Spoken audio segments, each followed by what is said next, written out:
ഗ്രാമമാത്രമതിലിഷ്ടവൃഷ്ടി ധനപുഷ്ടി പുഷ്ടവിനയർക്കുതാൻ ധീമതാം പരമധീതി തൽപരത പാൽവഹിപ്പതു പശുക്കളാൻ കാമമുക്തി അതിൽ വാഗ്മികൾക്കു പരമീ വിധം നിയമനം പുരാരാമനിക്ഷിതി ഭരിച്ച നാളുമിഹ കേൾപ്പതില്ല വിധി ചെയ്തതായി.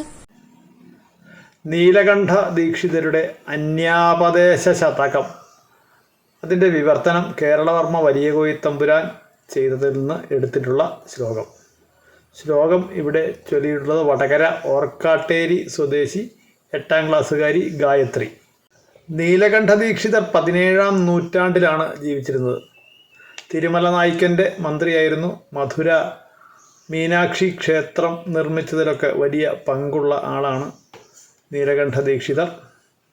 അദ്ദേഹം കുവലയാനന്ദം എഴുതിയ അപ്പയ്യ ദീക്ഷിതരുടെ പിന്മുറക്കാരനാണ്.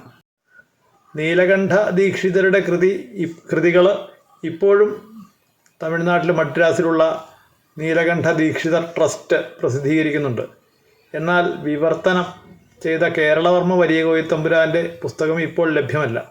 അത് ഇൻ്റർനെറ്റ് ആർക്കൈവിൽ മാത്രമാണ് ഇപ്പോൾ ലഭ്യമായിട്ടുള്ളത്. ഗ്രാമഷ്വേവ സുവൃഷ്ടയോ വിനയവത്സ്വേവ എന്ന് തുടങ്ങുന്ന അന്യാപദേശ ശതകത്തിലെ ശ്ലോകമാണ് ഇവിടെ വിവർത്തനം ചെയ്ത് ചേർത്തിട്ടുള്ളത്. ഗ്രാമമാത്രമതിലിഷ്ടവൃഷ്ടി ധനപുഷ്ടി പുഷ്ടവിനയർക്കുതാൻ. ഗ്രാമത്തിൽ മാത്രം മഴ പെയ്യുന്നു, ധനപുഷ്ടി വിനയമുള്ളവർക്ക് മാത്രമാകുന്നു.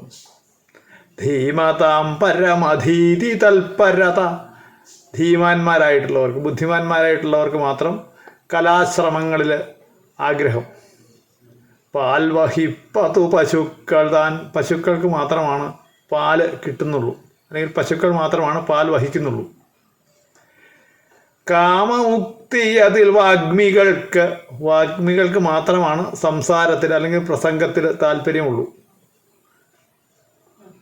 പരമീവിധം നിയമനം പുരാരാമനിക്ഷിതി ഭരിച്ച നാളിലും. രാമരാജ്യത്തിൽ പോലും ഇത്തരം ഒരു നിബന്ധനകൾ അല്ലെങ്കിൽ എങ്ങനെയേ ഉണ്ടാവൂ എന്നുള്ളത് രാമരാജ്യത്തിൽ പോലും സംഭവിച്ചിട്ടില്ലാത്ത കാര്യമാണ്. രാമനിക്ഷിതി ഭരിച്ച നാളുമിഹ കേൾപ്പതില്ല വിധി ചെയ്തതായി. ബ്രഹ്മാവ് അങ്ങനെ ഒരു കാര്യം ചെയ്തതായിട്ട് അറിവില്ല. രാമരാജ്യമാണെങ്കിൽ പോലും ഇത്തരം കാര്യങ്ങളിൽ അപവാദങ്ങൾ ഉണ്ടാകാം എന്നാണ് ശ്ലോകത്തിൻ്റെ അർത്ഥം.